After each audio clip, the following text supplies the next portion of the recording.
Wahitimu wa shule ya msingi Mvumi Makulu wa mwaka 1984 wajulikanao kama LY 1984 wamefanya tukio maalum la kuikumbuka shule yao kwa sherehe na ibada ya shukrani iliyowakutanisha wahitimu, walimu wa zamani, wananchi na viongozi mbalimbali. Tukio hilo lilianzia shuleni Mvumi Makulu ambapo wanachama wa LY 1984 walitembelea maeneo ya shule yao ya zamani wakikumbushana maisha ya masomo, huku walimu wao wa zamani walioshiriki wakisisitiza nidhamu, bidii na mshikamano waliokuwa nao wanafunzi hao. Naitwa Patricia Kabudi, ni mwalimu niliyefundisha shule hii tangu mwaka 1977.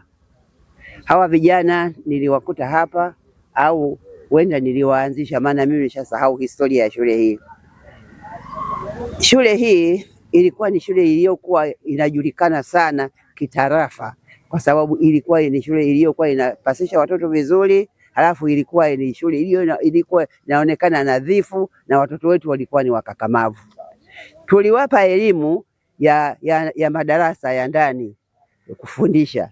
Kweli wakati ule tulikuwa hatuna bahati ya kutoa watoto wengi waende sekondari, lakini hawa walioko hapa wangelikuwa wote wamepata elimu ya juu kwa sababu hawakushindwa masomo au hawakufeli mitihani, isipokuwa walishindwa kupata madarasa ya kwenda elimu ya sekondari. Tuliwafundisha kuiangalia shule yao hii ya Mvumi Makulu, waangalie jinsi tulivyokuwa tumeipamba, tumeitengeneza, tulivyokuwa tunalinda mazingira yetu. Tulipanda miti, tuliweka mawe vizuri, tuliandika kila darasa. Kwa hiyo watoto walijifunza kutembea katika njia zile ambazo walizokuwa wamepewa. Mimi ni mwalimu Dickson Musa Ndahani. Ni mwalimu ambaye nimekuwa katika shule hii kwa muda mrefu toka mwaka 1980. Lakini katika mwaka 1980 kuanza shule hapa ni kama ni first appointment yangu hapa. Nilikutana na vijana wangu, wanafunzi wangu hawa mwaka 1980 wakiwa darasa la 3. Kwa hiyo nimekuwa nao katika mwendelezo wa kupata elimu hadi ilipofika mwaka 1984 vijana hawa wakawa wamehitimu darasa lao la 7. Katika vijana ambao wamehitimu darasa la 7 walikuwepo wanafunzi 287 na wanaume walikuwepo 128. Hivyo basi wanafunzi hao kwa bahati nzuri walifanikiwa kufaulu elimu yao ya msingi, wanafunzi 5 kuendelea na elimu ya sekondari. Wakiwepo wanafunzi wetu Elias Sweti, Daudi Maninje, Asha Abdu na Grace Nyamwanji, pia na Ruthi Mazengo. Lakini katika maisha ya vijana hawa wakiwepo shuleni walibahatika kupata mambo mengi sana hapa shuleni. Wakati ule tulikuwa na mambo idara mbalimbali za kilimo, tulikuwa na elimu ya kilimo hapa shuleni, palikuwa pana elimu ya ufugaji hapa shuleni, palikuwa pana elimu ya upishi and domestic science, walipata elimu hiyo. Kwa hiyo walijifunza mambo mengi sana hapa shuleni. Kwa majina mimi naitwa Grace Mkunda Nyamwanji. Ni miongoni mwa wanafunzi ambao tumekusanyika hapa ambao tulianza rasmi elimu yetu ya msingi mwaka 1978 na kuweza kufanikiwa kumaliza elimu ya msingi mwaka 1984. Na wakati huo tukiwa tunasoma, kwa kweli ukishafika mwaka wa mwisho wa masomo tulikuwa tunajivunia sana tukijiita LY. Ndio hata leo kwenye t-shirt yetu utaona zimeandikwa LY, lakini LY ilikuwa ni neno la mwisho tu, yani maana yake kwa kifupi ilikuwa ni last year, kwamba mwanafunzi yuko mwaka wa mwisho wa masomo na anajivunia kuwa LY. Manake safari ilikuwa ni ndefu, miaka 7, unaanza mwaka wa kwanza mpaka mwaka wa 7. Lakini namshukuru sana Mungu kwa sababu shule hii mimi imekuwa ni chanzo cha mafanikio katika maisha yangu. Huwa narudisha sana utukufu kwake Mungu, na nikiwashukuru walimu wetu waliotufundisha na kutulea, akiwepo mwalimu wetu hapa ambaye tuko naye leo hapa, mwalimu Dickson Ndahani. Kwa kweli utukufu kwake Mungu, alitulea katika nidhamu, katika heshima, katika kujali kazi na katika kujituma. Mimi naitwa Richard Milawi kwa Yawaya.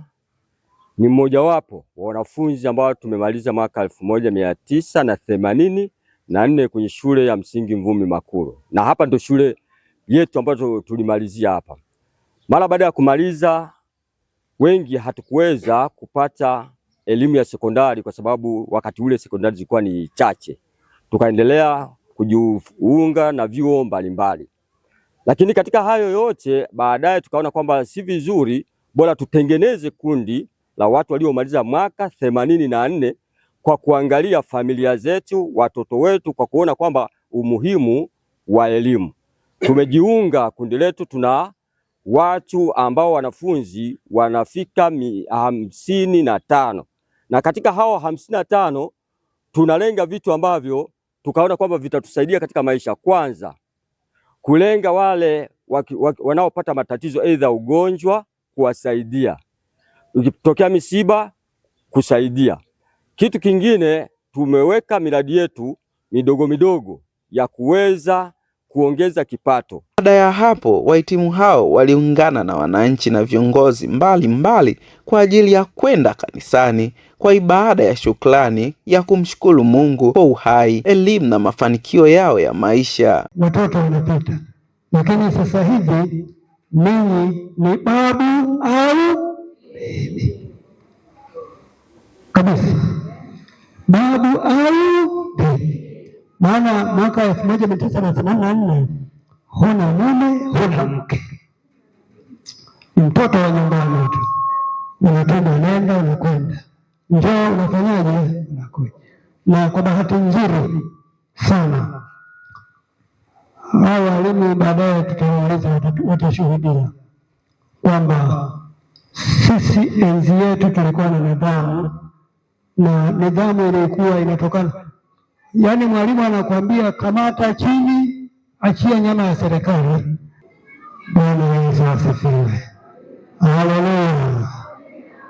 Kwa hiyo miaka hiyo kwa hakika, kama alivyosema nabii alipokuwa anamalizia, tukisema kila mmoja aseme hivi, Mungu amemtendea nini kila mmoja kwa miaka hiyo 42 iliyopita,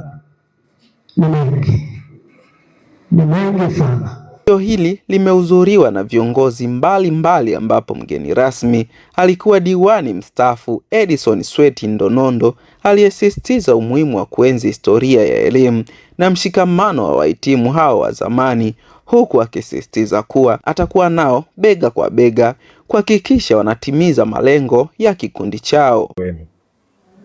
Ninawashukuruni wananchi wangu wote, hao walikuwa wananchi wangu kwa miaka 10 mlioniamini, na leo hii niko na nyie tena, na nimesema kwamba mlango wangu haujafungwa, ila uje tu kwa kile chenye muhimu, si ndio hivyo So kwa ndio diwani waza gadwanja inakuleta makwazo, kwa sababu ni diwani unaamua tu kuwapokea hivyo, ila sasa hivi ukija sasa uje ukiwa unaongea vitu ambavyo kweli Mungu amekuagiza uje useme na sawa jamani, sio majero. Yaani unakuja kwa manyeka kutoka kwamba bila kama kwetu ni mlonje alia shauri au yanhaza, si ndio hivyo jamani kwa hiyo ndugu zangu muwe wazi, msiogope. Sababu kuna mahali wengine wakiombaga gari kwenye misiba, ukiwapa wanasema labda Mdonondo zake andaka, ni hapana. Zile mali zote ni za Mungu, sio za Mdonondo. Yale magari yote ni ya Mungu, sio ya Mdonondo. Akiamua kuyachukua na achukua yeye. Kama kanipa mimi, kanipa ili yafikie na nyie.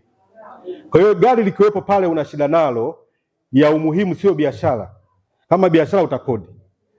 Kama ya ugonjwa suna nini tunawapa bure, nyinyi mtaweka mafuta tu. Kundi lenu hili kaeni nyinyi mkubaliane mnataka kufanya nini, mimi nitawasaidia. Nimesikia mna 500,000 akiba yenu. Kwa hiyo tukishakutana sasa wenyewe tutashauriana hiyo 500,000 mnataka mfanye nini. Nitaonyesha njia za kutoka hapo mlipo kwenda mahali ili mfanye kazi zenu kwa amani. Mikopo ile umiza achane nayo, inaumiza sana ile. Sumaje ndo uliena hanje sukucheo magoki dikani. Jeno na mahoezo, si ndio hivyo Sasa nataka tuiache mpate sehemu ambayo mkifanya biashara yenu mna nini? Mna amani. Na hata mnachokipata mnavorudisha hamna tena nini? Mapungufu. Mna faida. Na lazima siku moja mtakuja kushukuru hapa tena kanisani. Tukio hilo la LY 1984 linatoa ujumbe mzito kwa kizazi cha sasa kuhusu kuthamini elimu, waalimu na mshikamano kama msingi wa mafanikio ya maisha. Kwa majina naitwa Consolata Mlawi. Nimefurahi sana siku ya leo katika ibada ya LOI walomaliza LOI 1984. Ni muda mrefu lakini na wamekuwa wameambatana pamoja, na tuliposikia historia yao walikuwa karibia 200 na kitu darasani kwao. Mpaka sasa hivi ambao wako hai wanasema 50 na kitu, kwa bado wengine wanaendelea kuwatafuta.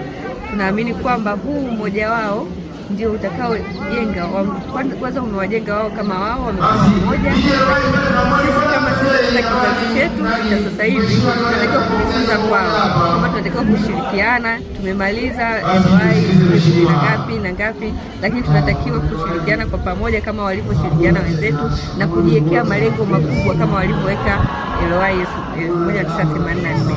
Naamini katika hilo vijana wengi hasa katika hiki kijiji wamejifunza mambo mengi sana kupitia umoja ambao uko hapa wa 1984.